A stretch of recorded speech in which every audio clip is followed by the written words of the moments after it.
Shalom jemaat Tuhan, berjumpa lagi kita di dalam doa malam GPI Elusai. Saya percaya hati kita rindu untuk datang menyembah Tuhan pada malam hari ini. Mari jemaat Tuhan persiapkan hati kita, persiapkan pribadi kita. Kita mau datang di hadirat Tuhan dengan segenap hati kita. Kita percaya bahwa ketika kita ada di hadirat Tuhan, maka sungguh lawatan Allah siap memberkati setiap pribadi kita malam hari ini. Mari arahkan hatimu, wajahmu untuk Tuhan. Izinkan Dia yang melawat tiap-tiap pribadimu pada malam hari ini. Sembah Dia, Dia Allah yang ajaib, Dia Allah yang luar biasa, Dia Allah yang baik. Terima kasih Tuhan, terima kasih Roh Kudus. Kami mau memuji-Mu malam hari ini. Kami mau menyembah-Mu malam hari ini. Berhadiratlah Engkau. Berhadiratlah Engkau Tuhan. Kiarana lamaya si kiarana labalamalam. Kami siap menyanyi buat Tuhan. Katakan ku menyembah-Mu Bapa. Ku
terus berjalan di dalam setiap kebenaran.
Shalom, selamat malam.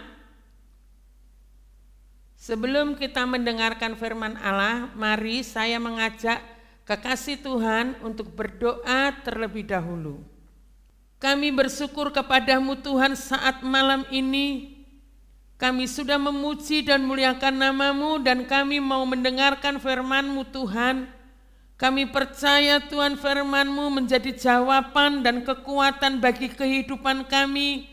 Sehingga kami menjadi seorang pemenang dan lebih daripada pemenang Tuhan. Urapi kami hamba-Mu Bapa dan urapi setiap anak-anak-Mu yang mendengarkan pada malam ini. Terima kasih Bapa, di dalam nama Yesus Tuhan kami sudah berdoa. Amin. Kekasih di dalam Tuhan, malam ini kita akan membaca dan merenungkan firman Tuhan. Dan kita akan belajar untuk melakukan kebenarannya, karena kebenaran firman Tuhan itu adalah kekuatan bagi setiap perjalanan hidup kita semua.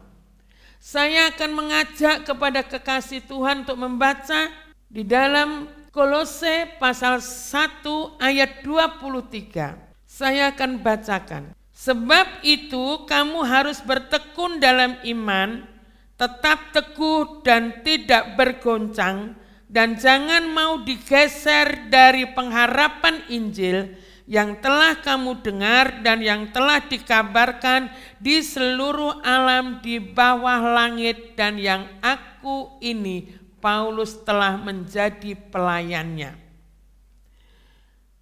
Kekasih Tuhan, firman Allah pada malam ini saya memberikan tema tekun dalam iman dan tetap teguh. Firman yang sudah kita baca pada saat malam ini dalam Kolose pasal 1 ayat yang ke-23. Inilah suratan Rasul Paulus kepada jemaat yang ada di Kolose, agar jemaat yang ada di Kolose itu mengalami kehidupan berkemenangan. Sehingga Rasul Paulus menasehati supaya jemaat yang ada di kota Kolose ini hidup bertekun di dalam iman. Itu yang pertama. Yang kedua, hidup tetap teguh dan tidak tergoncangkan. Yang ketiga, hidup yang tidak mau digeser dari pengharapan Injil.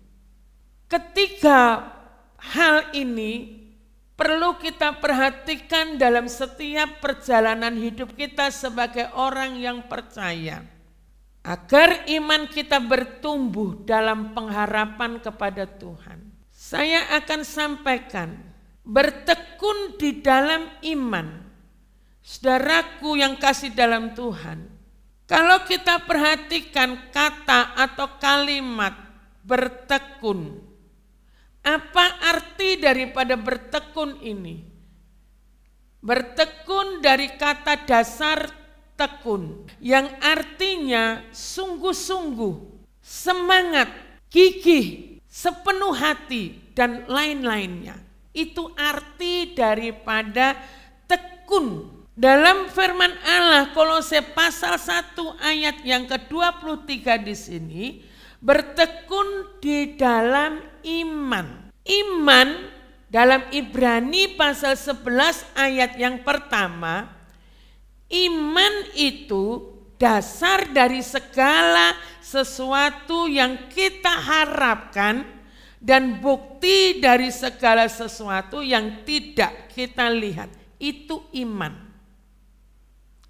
Nah, Rasul Paulus mengajak jemaat yang ada di Kolose agar hidup bertekun di dalam iman. Hidup yang berpengharapan, yang belum kelihatan tapi memperoleh satu kenyataan. Nah, kekasih di dalam Tuhan, supaya saudaraku yang kasih dalam Tuhan, hidup kita tetap tekun dalam iman,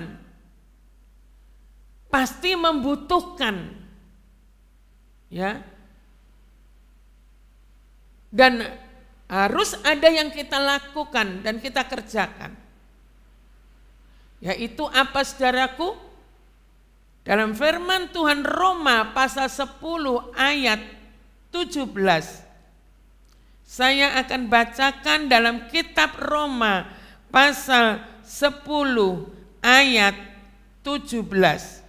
Firman Tuhan katakan, jadi iman itu timbul dari pendengaran dan pendengaran oleh firman Tuhan. Kekasih dalam Tuhan, supaya kita tekun dalam iman kepada Tuhan Yesus, kita harus selalu mendengar firman Allah. Sebab apa kekasih Tuhan? Iman itu tumbuh dari segala pendengaran. Pendengaran akan firman Allah. Bukan pendengaran apa kata manusia. Bukan pendengaran apa kata diri sendiri. Tetapi dalam Rom pasal 10 ayat 17 disitu katakan, jadi iman itu tumbuh dari segala pendengaran firman Allah. Tuhan itu menciptakan manusia itu yang paling istimewa dan paling sempurna.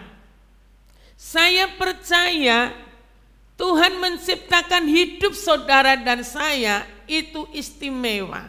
Memiliki mata, memiliki telinga, memiliki mulut, memiliki hidung, dan memiliki tangan, memiliki kaki. Sempurna semua. Dan saya yakin dan percaya masing-masing itu, masing-masing anggota tubuh ini memiliki fungsi yang berbeda-beda, tapi tetap satu, yaitu manusia. Mulut untuk berbicara, mata untuk melihat, telinga untuk mendengar, tangan untuk melakukan sesuatu, dan kaki untuk berjalan. Kekasih Tuhan, tapi firman Tuhan katakan, iman itu tumbuh dari pendengaran. Seringkali dalam hidup orang yang percaya, memberikan kesempatan telinga kita untuk mendengar perkataan atau suara-suara yang tidak menguatkan iman kita. Seringkali telinga kita mendengarkan berita-berita yang tidak benar. Dan ketika kita menerima itu masuk dalam telinga kita dan masuk ke dalam hati kita, yang mengakibatkan kita lemah. Oleh sebab itu dari awal Tuhan katakan dalam Roma pasal 10 ayat 17, iman itu tumbuh dari pendengaran, pendengaran akan firman Tuhan. Biarlah setiap firman yang kita dengar, firman yang kita baca, ya, dan menjadi rema dalam hidup kita, itu membawa iman kita tumbuh, dewasa, membawa iman kita ini hidup, dan firman itu yang akan menghidupi kita. Karena kembali lagi saya katakan bahwa Tuhan berikan telinga kita untuk mendengar akan firman Tuhan. Jangan izinkan berita-berita yang tidak benar masuk dalam telinga dan hati kita. Fungsikan sesuai dengan firman Tuhan bahwa telinga kita hanya untuk mendengar berita firman Allah.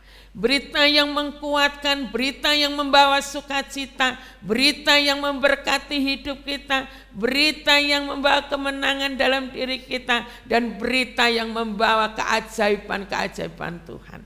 Ketika berita-berita yang tidak benar, berita-berita yang sumbang, berita-berita yang melemahkan itu masuk dalam telinga kita, atau ketika kita mendengar orang membicarakan orang, yang membicarakan kelemahan orang, lebih baik kita menghindar supaya iman kita ini tumbuh, hidup kita diberkati oleh Tuhan. Jangan seperti Etikus, kekasih dalam Tuhan, ketika mendengarkan firman Tuhan dalam Kisah Para Rasul pasal 20 ayat 9, apa yang terjadi dalam kehidupan Etikus? Ketika dia mendengarkan firman Tuhan ngantuk.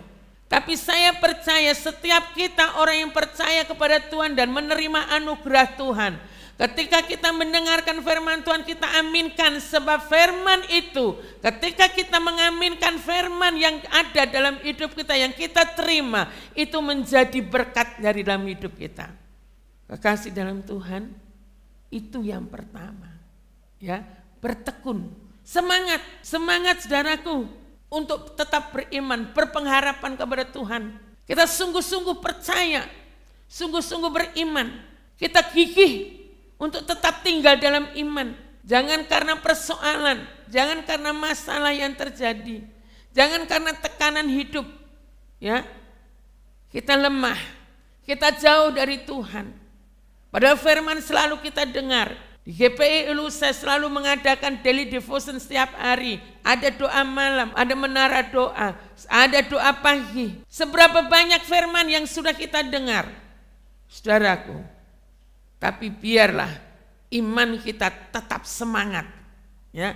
Kita tetap berpengharapan kepada Tuhan, tidak tergoyahkan. Ingat, kita harus tetap teguh, ya, tidak tergoncangkan oleh apapun. Rasul Paulus menulis surat kepada jemaat yang ada di Kolose. Bertekunlah dalam iman, tetap teguh, jangan tergoncangkan. Saudaraku, bicara tentang teguh, itu berdiri kokoh. Bicara tentang teguh, saudaraku, itu tidak bisa digoyahkan. Bicara tentang teguh, itu tidak akan berubah.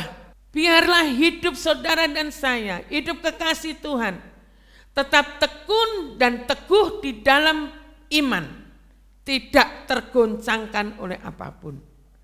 Contohnya siapa, saudaraku? Di dalam Alkitab kita melihat contoh satu pribadi, dan kita boleh melihat iman dari hidupnya, yaitu Abraham. Di dalam kitab Kejadian di situ dikatakan, saudaraku yang kasih dalam Tuhan, di situ berkata bahwa Abraham itu adalah bapa orang percaya. Abraham itu keturunannya, saudaraku yang kasih dalam Tuhan, firman Tuhan katakan, keturunanmu akan diberkati berlimpah-limpah seperti, ya, bintang yang ada di langit dan seperti pasir yang ada di laut. Itulah janji Tuhan kepada Abraham, bahwa Abraham itu akan hidupnya diberkati, keturunannya diberkati, seperti bintang yang ada di langit yang tidak bisa terhitung, seperti pasir yang ada di laut yang tidak bisa terhitung. Siapa yang bisa menghitung bintang? Tidak ada. Siapa yang bisa menghitung pasir yang ada di laut?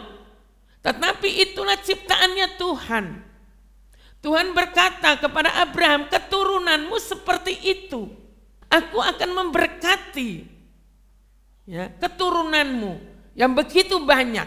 Tetapi kekasih dalam Tuhan, saya percaya dengan janjinya Tuhan, Abraham tetap percaya kepada Tuhan.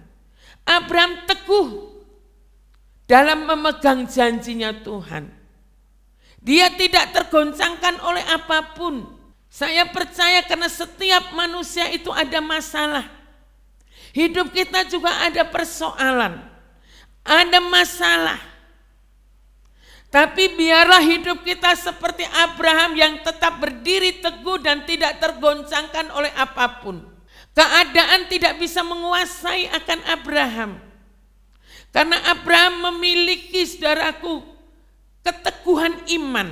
Sehingga sampai pada akhirnya Abraham menerima janji daripada Tuhan.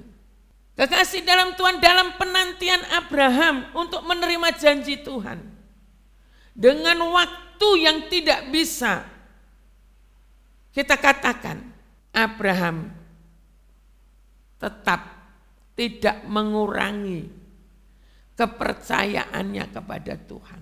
Bagi kita semua, ketika kita memiliki satu pengharapan, kita beriman sesuatu kepada Tuhan, dalam perjalanan untuk mendapatkan iman atau untuk memperoleh perjanjian apa yang kita harapkan kepada Tuhan, itu terbukti dalam hidup kita.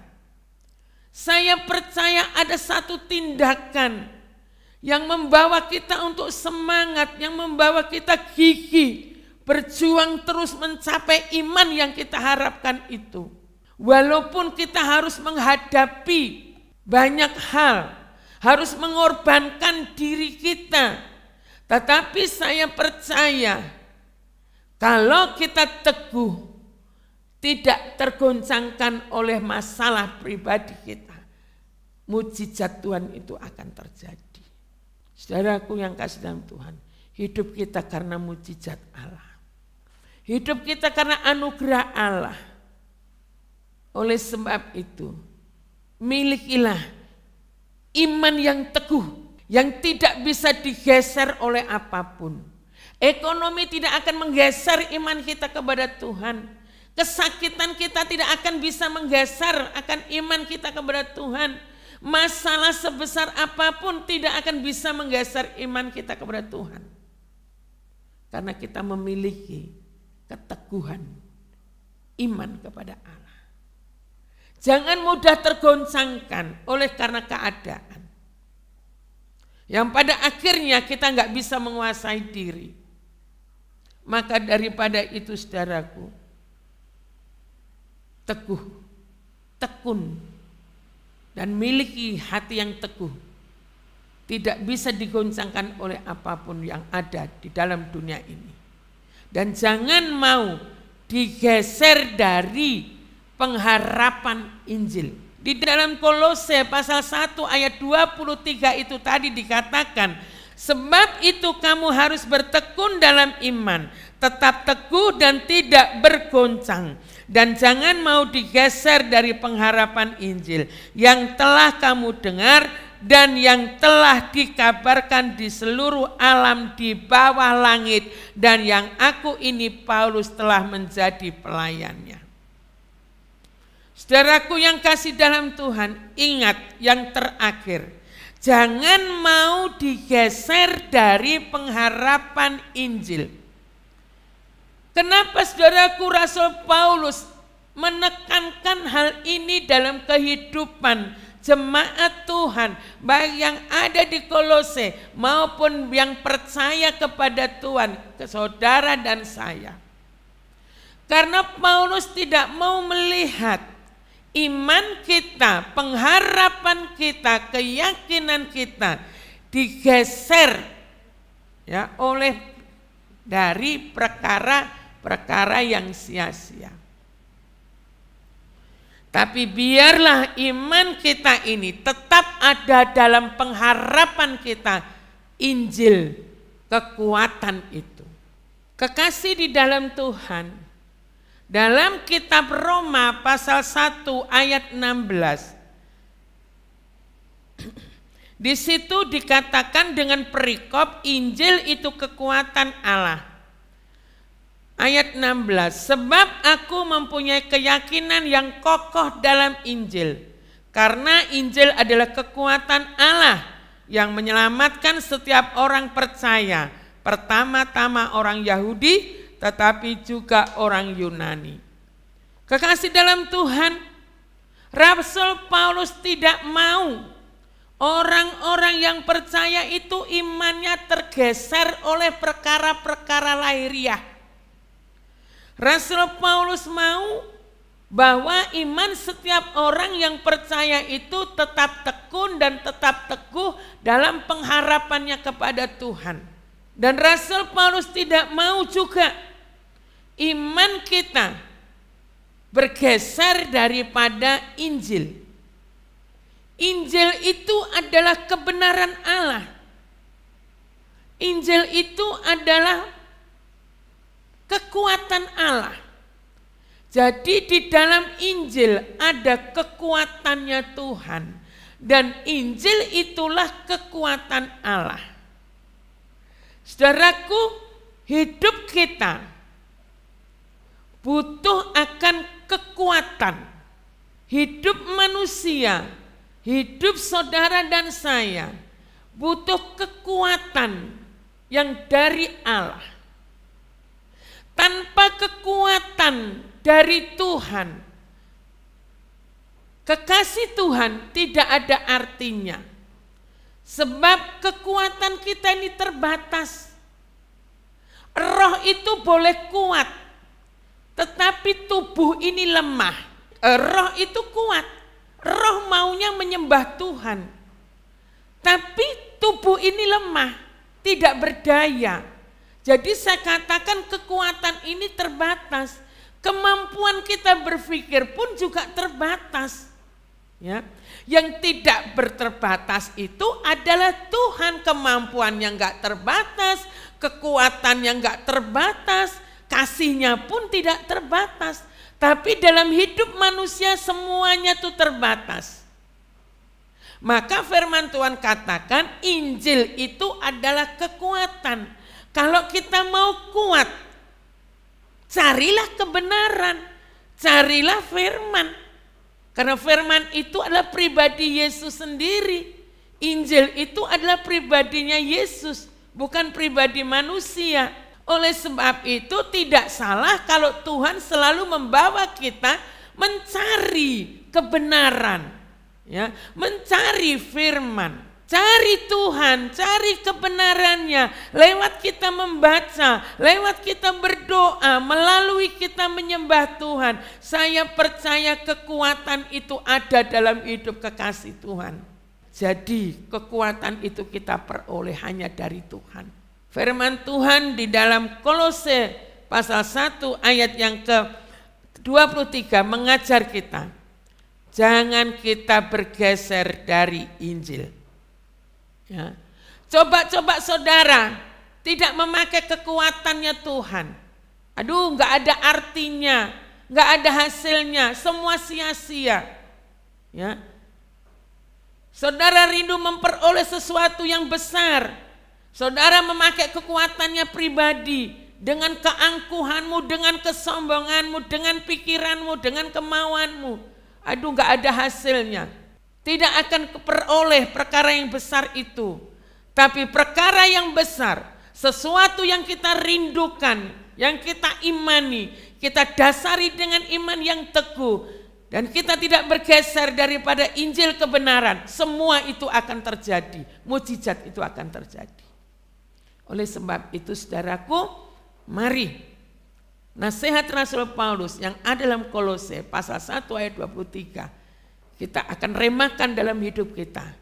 Yang pertama, kita tekun dalam iman. Ya. Kita harus bertekun, harus sungguh-sungguh di dalam iman kepada Yesus. Ya. Dan kita tetap teguh dalam pengharapan seperti Abraham. Ya. Dia tetap berharap. Dia tidak mengurangi kepercayaannya kepada Tuhan. Ya, dia tetap semangat, dia tetap gigih dalam perjuangannya, dalam imannya.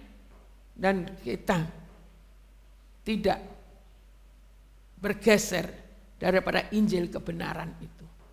Biarlah hidup saudara dan saya memiliki dasar, ya, dan didasari kebenaran firman Allah dalam setiap jalan hidup kita. Sekian firman Tuhan. Terima kasih.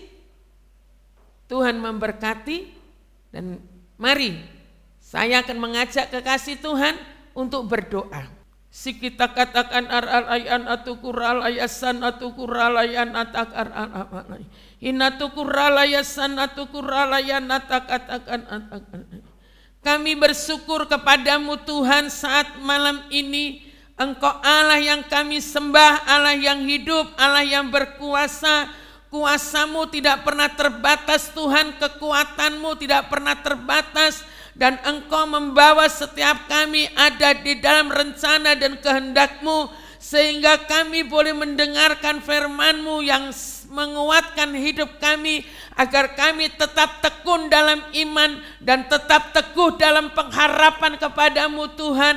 Terlebih Tuhan kami tidak mau bergeser atau Tuhan dari rencanamu ya Bapa. Oleh sebab itu biar Injil keselamatan itu, kebenaran itu yang membawa hidup kami dalam perubahan, yang akan membawa hidup kami dalam kekuatan. Terjadi Tuhan, terjadi atas hidup setiap kami, terjadi atas hidup rumah tangga kami, dan terjadi atas pekerjaan dan usaha anak-anak-Mu. Terima kasih Bapa, berkat Tuhan menjadi bagian dalam hidup kami. Terima kasih Tuhan, dalam nama Yesus kami sudah berdoa. Amin. Kekasih Tuhan, terima kasih. Dan sampai jumpa dalam doa malam berikutnya. Amin.